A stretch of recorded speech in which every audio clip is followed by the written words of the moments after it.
الرحیم۔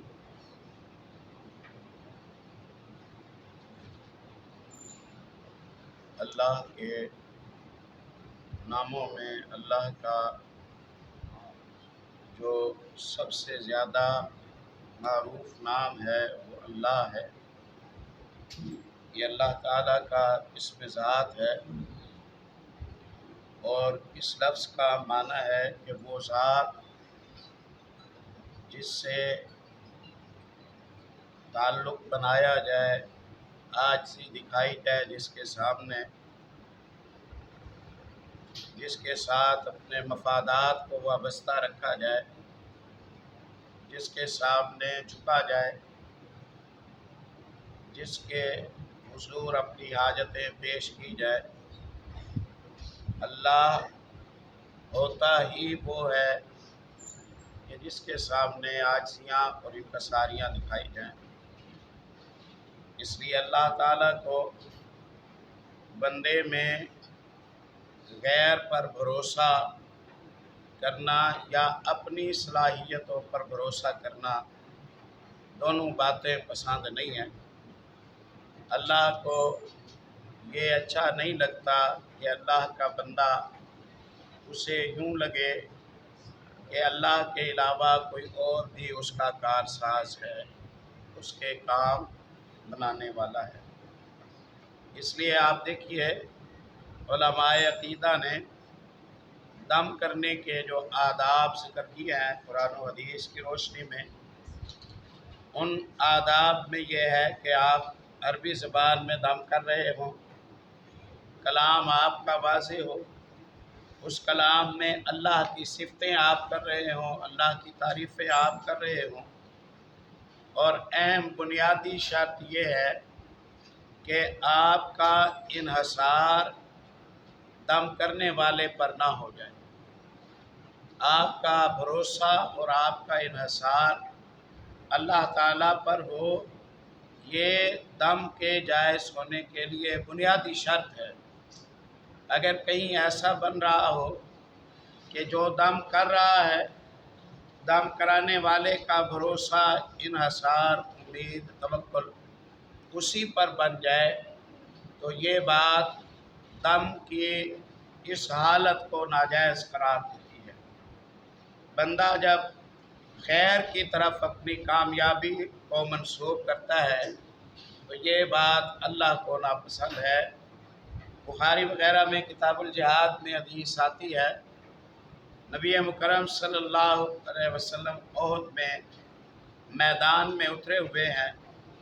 عربوں کا ایک جانا پہچانا معروف مشہور پہلوان جو میدانوں میں اترا کرتا تھا، اور اس کی شہرت تھی کہ ہمیشہ کامیاب ہوا کرتا تھا، اس کو کوئی ہرا نہیں سکتا تھا۔ وہ آیا، اس نے آ کے کہا آپ اچھے لوگ ہیں، میں چاہتا ہوں آپ کا ساتھ دوں، آپ مجھے اجازت دیں، میں آپ کے ساتھ مل کر جنگ میں آپ کے دشمن کے خلاف لڑتا ہوں۔ آپ نے فرمایا اشہد ان لا الہ الا اللہ، تو مسلمان ہے؟ کہا میں مسلمان نہیں ہوں، میں تو اپنی قوم کے لیے یا مفادات کے لیے یا جو بھی کہا، میں اسلام کی بنیاد پر نہیں لڑ رہا۔ آپ صلی اللہ علیہ وسلم نے فرمایا اذهب فلن استعین بمشرک، جا واپس چلا جا، میں مشرک سے مدد نہیں مانگتا۔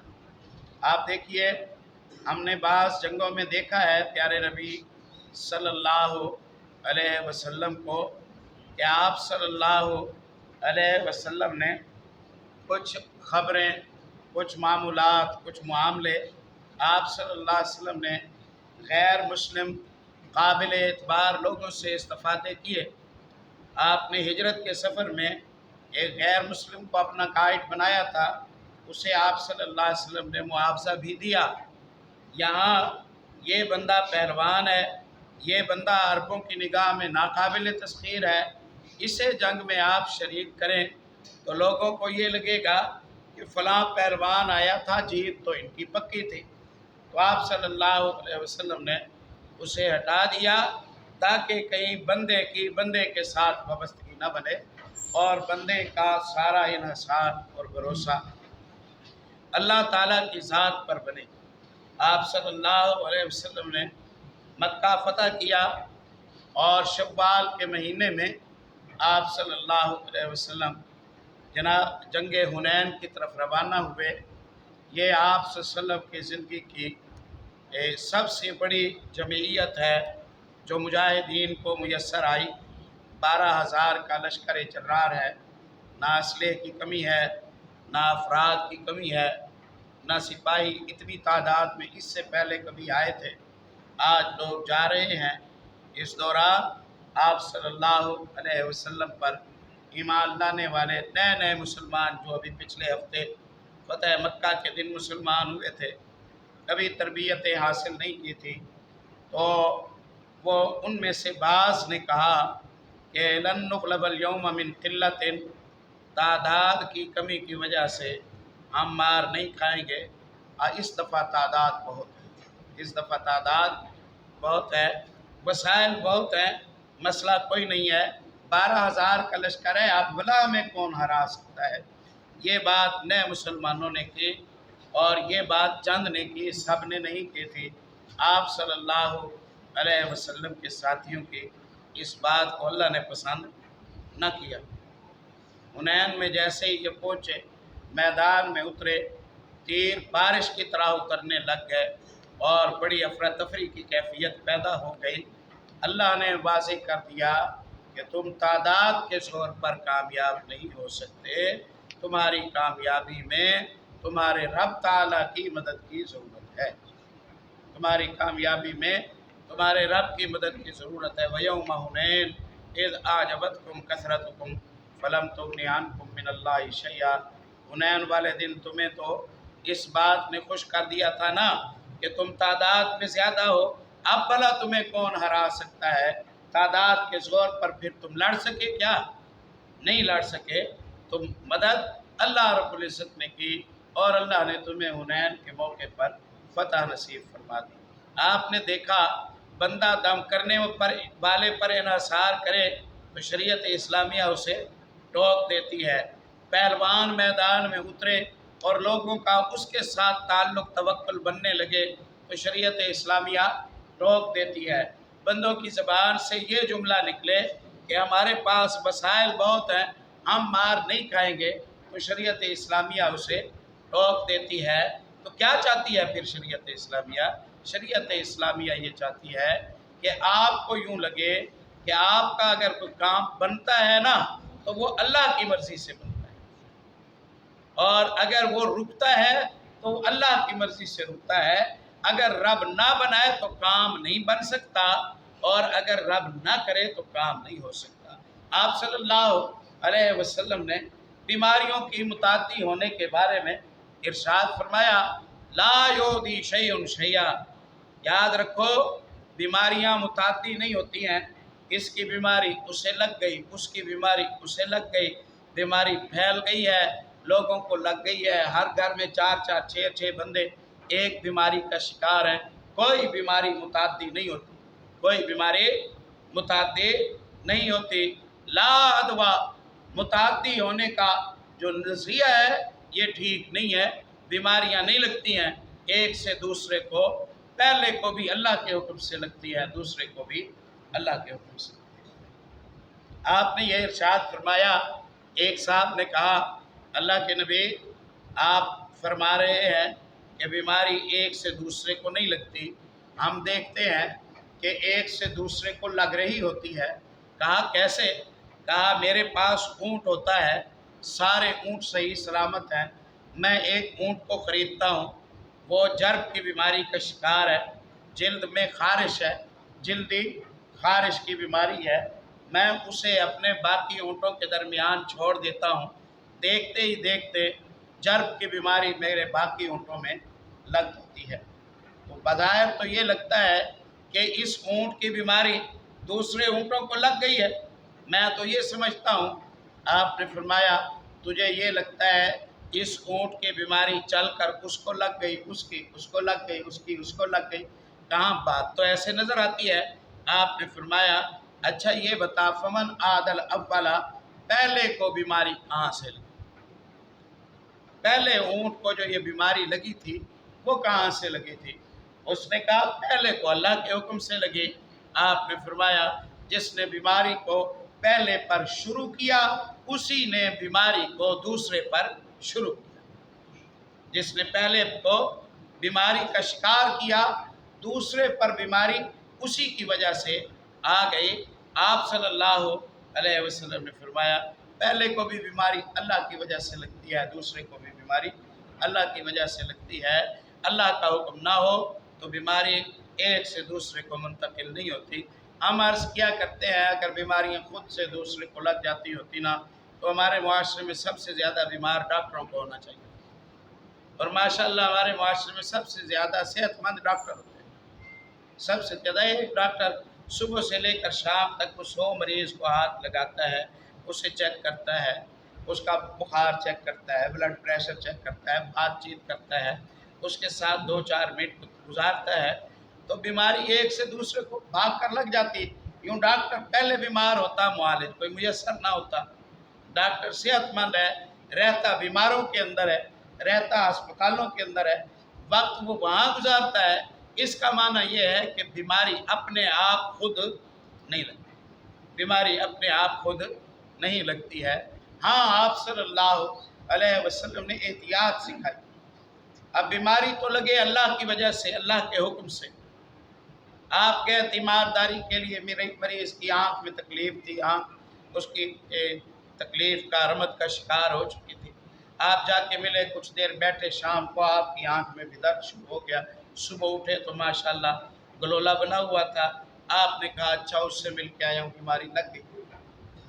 اب دو نقصان ہوئے، بیماری تو اللہ کے حکم سے لگی تھی، نظریہ آپ کا خراب ہوا۔ بیماری اللہ کے حکم سے لگی ہوئی تھی، الزام مسلمان پر پڑ گیا۔ بیماری اللہ کے حکم سے لگی ہوئی تھی، دوری اور صلہ رحمی کے جو تعلقات میں خلل ہے جو وہ مسلم معاشرے میں آ گیا۔ اس لیے احتیاط کی راہوں کا اسلام قائل ہے۔ اسلام یہ کہتا ہے کہ ایسا کوئی راستہ ہی نہ اپناؤ جس کے ساتھ نظریہ خراب ہو، توقعات خراب ہوں، رشتے کٹیں، بدگمانیوں کو راستہ ملے۔ آپ نے فرمایا فر من المجذوم فرارک من الاسد، تو جذام کے مرض کا شکار انسان سے اپنے آپ کو دور رکھ، جیسے تو شیر سے اپنے آپ کو دور رکھتا ہے تو اس کے قریب جائے گا۔ بیماری اللہ کے حکم سے تجھے لگے گی، تو الزام اس پر دے گا، ایک تو بیماری کے متعدی ہونے کا نظریہ لگائے سمجھے گا، ایک تو اس مسلمان کے متعلق بدگمان ہوگا، ایک تو اپنے عقیدے میں خلل پیدا کرے گا۔ یوں تیرا جو وابستگی کا تعلق ہے اللہ کے ساتھ وہ ٹوٹ جائے گا، جو تیرا اللہ کے ساتھ وابستگی کا تعلق ہے وہ ٹوٹ جائے گا۔ اس امت کے مدبر و مفکر سیدنا عمر ابن خطاب رضی اللہ تعالیٰ عنہ کو جب یہ علم ہوا نا کہ لوگ خالد کا نام سنتے ہیں، خالد ابن ولید رضی اللہ تعالیٰ عنہ کا نام سنتے ہیں، فلاں جگہ پر جنگ ہو رہی ہے، مجاہدین روانہ ہو گئے، قیادت کون کر رہا ہے؟ خالد۔ تو لوگ کہتے ہیں فکر کی بات نہیں ہے، تسلی کی بات نہیں ہے، تجربے پر اعتماد ہے، مہارت پر اعتماد ہے، یقیناً کامیاب ہونا ہے، خالد قیادت کر رہے ہیں۔ سیدنا خالد ابن ولید رضی اللہ عنہ کے بارے میں اس طرح کی ساکھ بنی ہوئی تھی، دور جاہلیت میں دور اسلام میں کبھی شکست نہیں کھائی۔ خالد کے بارے میں یہ نظریہ لوگوں کا بنتا جا رہا تھا رضی اللہ تعالیٰ عنہ۔ عمر ابن خطاب رضی اللہ عنہ کو پتہ چلا، عمر ابن خطاب رضی اللہ تعالیٰ عنہ نے ابو عبیدہ بن جراح کو لکھا خالد کو کمک کی ضرورت ہے، اپنے سپاہیوں کو لے کر وہاں چلے جائیں اور خالد کو سپاہی بنا دیں، آپ امارت سنبھال لیں۔ خالد کو سپاہی بنا دیں، آپ امارت سنبھال لیں۔ ابو عبیدہ گئے، جنگ جاری تھی، جنگ کے بعد پرچی دکھائی، امیر المومنین کا حکم ہے آپ قیادت کمان چھوڑ دیں، قیادت اور کمان میرے ہاتھ میں آ گئی ہے۔ انہوں نے چھوڑ دی، ان کے ہاتھ میں آ گئی۔ لوگوں کا ریئیکشن آیا کہ جی یہ کیا ہوا، ماہر ہے، فاتح ہے، یہ کیا وہ کیا، اتنی خدمات ہیں، بلا وجہ ہی ان سے منصب لے لیا۔ خالد ابن ولید سے کہا گیا، انہوں نے کہا میاں ہم نے تو نوکری کرنی ہے اور ثواب اللہ سے حاصل کرنا ہے، وہ سپاہی بن کے ہو، کمان حاصل کر کے ہو، دونوں صورتوں میں ہمارا جو اللہ کی رضا والا مقصد ہے وہ پورا ہوتا ہے، نہ ہمیں عہدہ ملنے پر خوشی ہوتی ہے، نہ ہمیں عہدہ چھیننے پر کوئی پریشانی ہوتی ہے، اس میں کوئی ایسی بات نہیں۔ اہل علم نے دیکھا، انہوں نے کہا عمر ابن خطاب رضی اللہ تعالیٰ عنہ ڈر گئے اس بات سے کہ لوگوں کا فتح اور شکست کے حوالے سے نظریہ اور امید خالد سے نہ بن جائے، اس لیے عمر ابن خطاب نے ظاہر کیا جب خالد نہیں تھے اللہ دنیا چلا رہا تھا، جب نہیں ہوں گے اللہ دنیا چلانے والا اللہ ہے، اللہ کسی کا محتاج نہیں ہے۔ تو یہ اللہ تعالیٰ کی مشیت اور مرضی ہے کہ اللہ یہ پسند فرماتا ہے کہ آپ کا تعلق اللہ کے ساتھ ہو، آپ کا بھروسہ اللہ کے ساتھ ہو، اور آپ کا نہ اپنے آپ پر انحصار ہو، نہ کسی کی صلاحیت اور تجربے پر انحصار ہو۔ وسائل آپ استعمال کریں، اللہ کے حکم کی وجہ سے آپ مسلمان ہیں۔ مسلمان اپاہج نہیں ہوتا اور وہ ہاتھ پر ہاتھ رکھ کے نہیں بیٹھتا ہے، لیکن اسے نتیجے کی امید اللہ کے علاوہ کسی سے نہیں ہوتی۔ اللہ